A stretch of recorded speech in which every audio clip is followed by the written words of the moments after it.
ನಮಸ್ಕಾರ ಸ್ನೇಹಿತರೆ, ನಮ್ಮ ಮೊದಲ ಸುದ್ದಿ ಚಾನಲ್ಗೆ ನಿಮಗೆ ಸ್ವಾಗತ. ನಾವು ನಿಮಗಾಗಿ ಕೃಷ್ಣ ಸಂದೇಶವನ್ನು ಒತ್ತು ತರುತ್ತಿದ್ದೇವೆ. ಇಂದಿನ ಕೃಷ್ಣ ಸಂದೇಶವನ್ನು ನೋಡುವ ಮೊದಲು ಯಾರೆಲ್ಲ ನಮ್ಮ ಚಾನಲನ್ನು ಹೊಸದಾಗಿ ವೀಕ್ಷಿಸುತ್ತಿದ್ದೀರಿ, ನಮ್ಮ ಚಾನಲನ್ನು ಸಬ್ಸ್ಕ್ರೈಬ್ ಮಾಡಿಕೊಳ್ಳಿ. ಹಾಗೆಯೇ ಬೆಲ್ ಬಟನ್ ಒತ್ತುವ ಮೂಲಕ ನೋಟಿಫೈ ಆಗಿರಿ. ಇಂದಿನ ಕೃಷ್ಣ ಸಂದೇಶವನ್ನು ನೋಡೋಣ.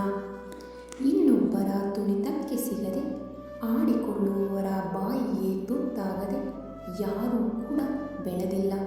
ಮನುಷ್ಯ ಒಳ್ಳೆಯವನಾಗಿದ್ದರೂ ಕೂಡ ಮಾತನಾಡುತ್ತಾರೆ, ಕೆಟ್ಟವನಾಗಿದ್ದರೂ ಸಹ ಮಾತನಾಡುತ್ತಾರೆ.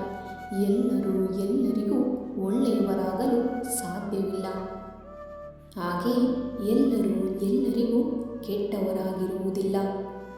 ಮನುಷ್ಯ ಆರಾಮ ಮತ್ತು ಅನುಕೂಲಗಳು ಇರುವಾಗ ಎಲ್ಲಿ ನಿಲ್ಲುತ್ತಾನೆ ಎಂಬುದಕ್ಕಿಂತ ಸವಾಲು ಮತ್ತು ವಿವಾದಗಳ ಸಮಯದಲ್ಲಿ ಎಲ್ಲಿ ನಿಲ್ಲುತ್ತಾನೆ ಎಂಬುದೇ ಅವನ ವ್ಯಕ್ತಿತ್ವದ ಅಳತೆಗೋಲಾಗಿರುತ್ತದೆ. ಅಂದರೆ ಮನುಷ್ಯ ಖುಷಿ ಸಮಯದಲ್ಲಿ ಜೀವನವನ್ನು ಹೇಗೆ ನಿಭಾಯಿಸುತ್ತಾನೆ, ಹಾಗೆಯೇ ದುಃಖದ ಸಂದರ್ಭದಲ್ಲಿ ಜೀವನವನ್ನು ಹೇಗೆ ಸಂಭಾಳಿಸುತ್ತಾನೆ ಎಂಬುದೇ ಆ ವ್ಯಕ್ತಿಯ ವ್ಯಕ್ತಿತ್ವದ ಅಳತೆಗೋಲಾಗಿರುತ್ತದೆ.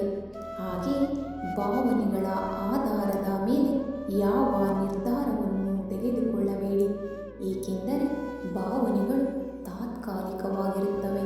ಬಹಳ ಖುಷಿಯಾದಾಗ ಅಥವಾ ದುಃಖವಾದಾಗ ತೆಗೆದುಕೊಳ್ಳುವ ನಿರ್ಧಾರಗಳು ತಪ್ಪಾಗಿರುತ್ತವೆ.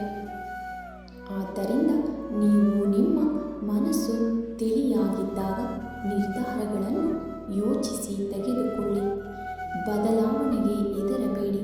ಬದಲಾವಣೆ ನಿಸರ್ಗದ ನಿಯಮವಾಗಿದೆ. ನೀವು ಬದಲಾವಣೆಗೆ ಸದಾಕಾಲ ಸಿದ್ಧರಾಗಿರಬೇಕು. ನೀವು ನಿಮ್ಮ ಕರ್ಮಗಳ ಅನುಸಾರವಾಗಿ ಮುಂದೆ ನೀವು ಶ್ರೀಮಂತನೂ ಆಗಬಹುದು ಅಥವಾ ಭಿಕ್ಷುಕನೂ ಆಗಬಹುದು.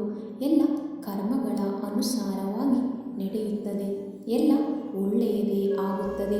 ಭಗವಂತ ಜೊತೆಗಿದ್ದಾನೆ. ಯಾವುದಕ್ಕೂ ಭಯಪಡುವ ಅಗತ್ಯವಿಲ್ಲ. ಧನ್ಯವಾದಗಳು. ನಮ್ಮ ಪ್ರಯತ್ನ ನಿಮಗೆ ಇಷ್ಟವಾಗಿದ್ದಲ್ಲಿ ನಮ್ಮ ವಿಡಿಯೋಗೆ ಒಂದು ಲೈಕ್ ನೀಡಿ. ಹಾಗೆಯೇ ನಮ್ಮ ಚಾನಲನ್ನು ಸಬ್ಸ್ಕ್ರೈಬ್ ಮಾಡಿಕೊಳ್ಳಿ. ನಿಮಗಾಗಿ ಹೆಚ್ಚಿನ ಕೃಷ್ಣ ಸಂದೇಶಗಳು ತಲುಪುತ್ತವೆ.